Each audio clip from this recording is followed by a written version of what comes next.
What happens if Cinderella checks her watch and leaves the ball exactly on time? Or if Little Red Riding Hood sticks tightly to the main road and ignores the flowers? We get a lot of perfectly safe, perfectly boring afternoons. This diagram outlines the anatomy of a story. When characters follow the rules, the timeline hits a dead end. But when a character makes a risky choice to deviate from the routine, the timeline creates a web of possibilities. Magic and adventure only exist in the margin of error. Take the story of the 7 little goats. It is summer vacation, and they are enjoying an idyllic day playing by the sea. They splash around, the sun sets, and everyone begins packing up to head home right on schedule. Safe routines rarely make history. A story requires someone to shatter that predictable baseline and consciously step off the paved road. That rupture happens when 2 of the goat siblings decide they aren't quite ready to leave. They ignore the rest of their family and stay behind in the crashing ocean surf. Being isolated on the beach triggers 2 immediate chain reactions. A hungry wolf spots them from the tree line and begins plotting a meal. Simultaneously, the goats notice a bruised fishtail washed up on the sand, belonging to a mermaid named Aria. Aria is heavily battered from being thrown against the rocks in a severe storm. Instead of bolting for the safety of home, the goats decide to try and carry the injured mermaid back to their house to heal her. They put themselves in harm's way for a stranger.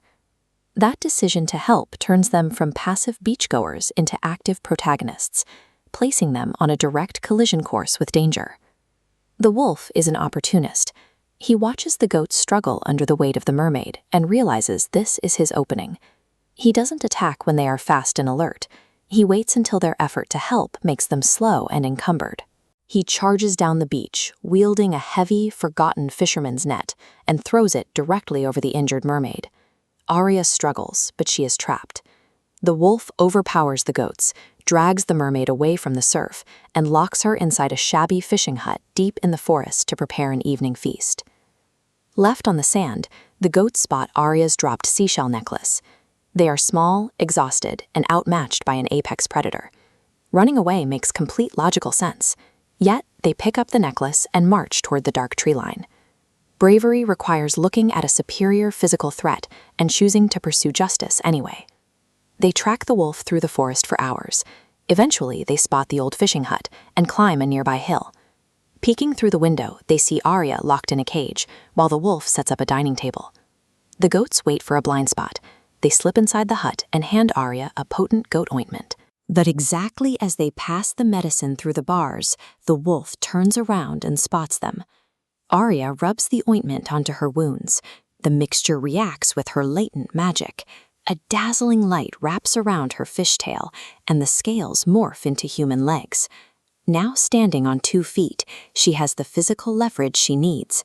She grabs the very net the wolf used to capture her and hurls it across the room, entangling him completely. The wolf is trapped.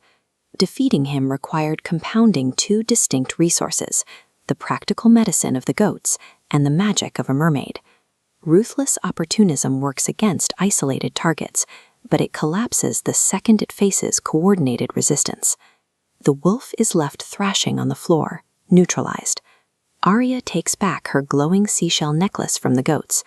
They stand together, having forged a permanent cross-species bond out of a terrifying ordeal. The wolf stares through the ropes of his net, unable to grasp how his plan failed. He operates strictly on predation, making the concept of allies sacrificing their safety for one another alien to him. Predation offers a quick meal, but it often ends in self-destruction. Mutual aid and cooperation are the mechanisms that guarantee long-term survival. That dynamic plays out in every story we tell. If Hansel and Gretel never walk into the cake house, their story vanishes. We invent these narratives to push characters out of their safe zones and into hostile environments. We need to see them tested against evil and time. These stories illustrate the mechanics of cooperation, showing how a tool like a goat's medicine can be the missing piece in a mermaid's escape.